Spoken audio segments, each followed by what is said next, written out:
The next game on our list is the San Francisco 49ers traveling to Los Angeles to take on the Rams. This will be the second meeting between both these teams this season.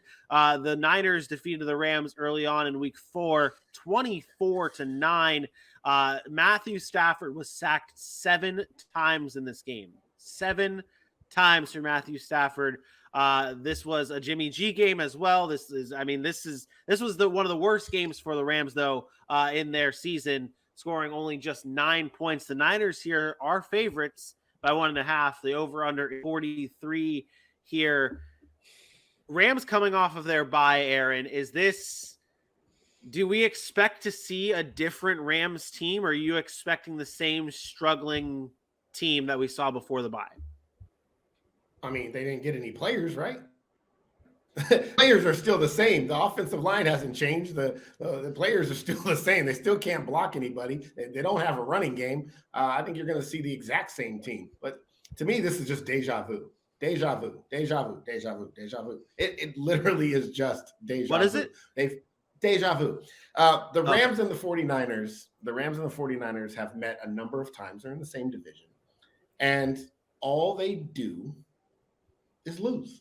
The Rams just lose to the 49ers. They got one win, and it was the biggest win because it was in the NFC Championship game. Got them to the Super Bowl, got the Super Bowl win.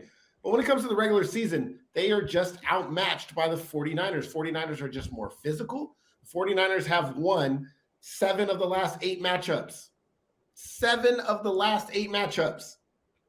It's not changing. It's not changing. Sunday, Niners are going to win again. And I got nothing. No analysis. They're just better than the Rams. They're just a better football team. They're more physical. They just own the Rams. They're just the Rams kryptonite. It's the Jaguars, Colts winning in Jacksonville type thing. It just happens.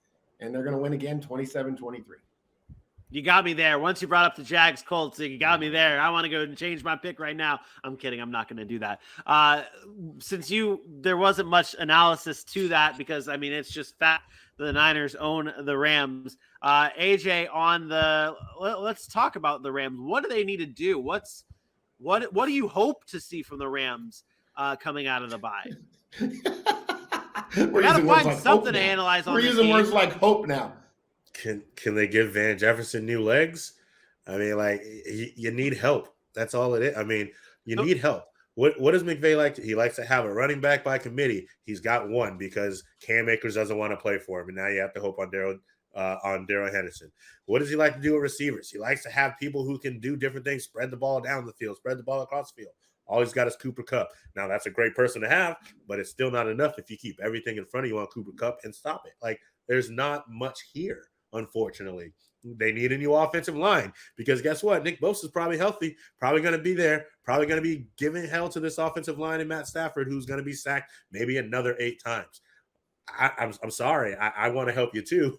I really do. No, I think the lack of analysis is almost proving the point of where we're at with the Rams. Like in a time where the defending Super Bowl champions are this and that talented team, they're not that good. And I think it's sorry, but for this to go the opposite way than we're all feeling, it's going to have to look sloppy on the Niners side of things. The receivers are going to have to drop passes.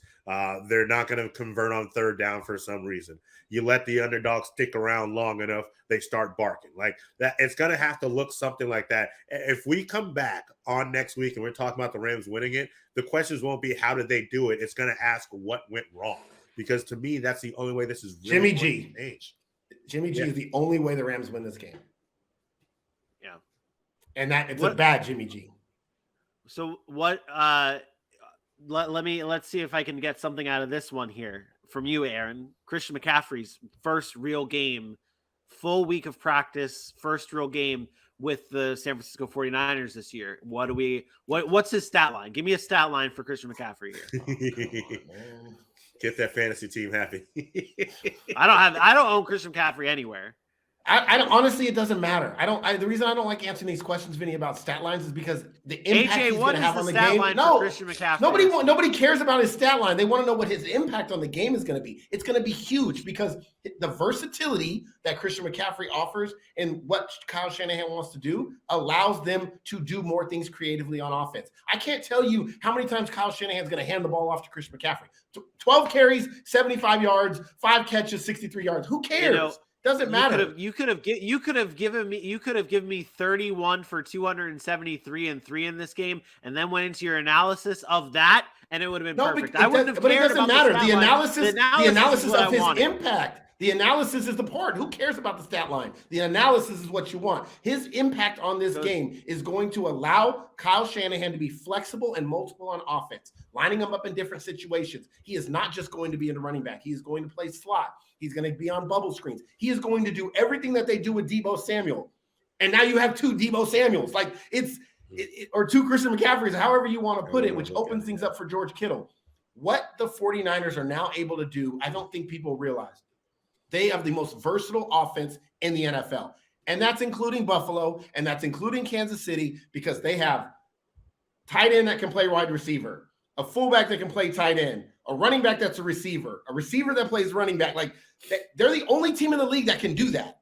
And so you never know what personnel they're in. You could have 2 running backs on the field, and then you bring in – let me explain this. And this is going real deep. You want analysis? Here's analysis. Positionless football. It's wild. It's crazy.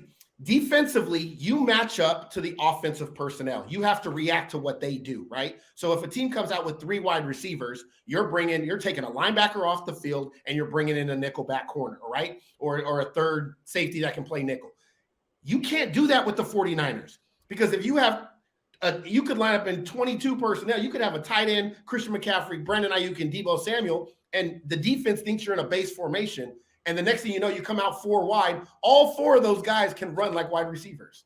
So now you have the wrong personnel. So you got linebackers matched up against the wrong personnel. So what they can do from a versatility aspect throws the defense off. You cannot play matchup football. And that in the NFL is everything, is being able to read what the offense is doing, substitute, match that personnel, and feel like your matchups can win. With the 49ers, you can't. You cannot do that. They will never look. They'll look like they're in base, and they're really not. They'll look like they're in spread, and they're really not. They're in base. They can run out of that formation with more DBs on the field. It's impossible to explain on a podcast without visuals, but I'm telling you, there is no offense in the NFL that can do what the 49ers can do. And this is why I picked them to go to the Super Bowl in the NFC still after losing to Kansas City. Kansas City is just a better football team than them. But the 49ers, if Jimmy G doesn't screw it up, the 49ers are great. Like, they will be in the Super. That's how I feel. They will really. That's how he really feels. AJ, who you got? Will be in Super Bowl. Yeah. To your point, I think you actually did. If you listened, I think you did a pretty good job of explaining it, to be honest. And it's going to be very fun to watch because Kyle Shanahan is a creative genius when he wants to be. And, when he's not already thinking about his next job, so he blows a Super Bowl or something. I give you the 49ers in this one as well. Same number, same score, 27-23. The rivalry allows Matt Stafford to put some points on the board. And, when they want to be, they're a good team, too. I just don't think they have enough to stop this offense. And that was before they got Christian McCaffrey. Right. So 27-23, San Francisco 49ers. I will be different here. Give me the Rams, 28-27. And I just think this is coming out of the bye with the Rams. I think that's really my only reasoning behind this, that they come out of the bye, they've assessed what they've done wrong. And I get it. Sometimes it doesn't matter how much you assess what you've done wrong. If you don't have the pieces to make the team better, you're not going to be better. And I get that for the Rams case, because really it's their offensive line and protecting Matthew Stafford that's going to be huge in this game. I just think that they squeak this one out. Just squeak this one out. Not saying that the Rams are the better team even in this game. I don't think the Rams are going to be the better team, but I just think they squeak this one out, 28-27, coming out of the bye and getting just their season slightly back on track.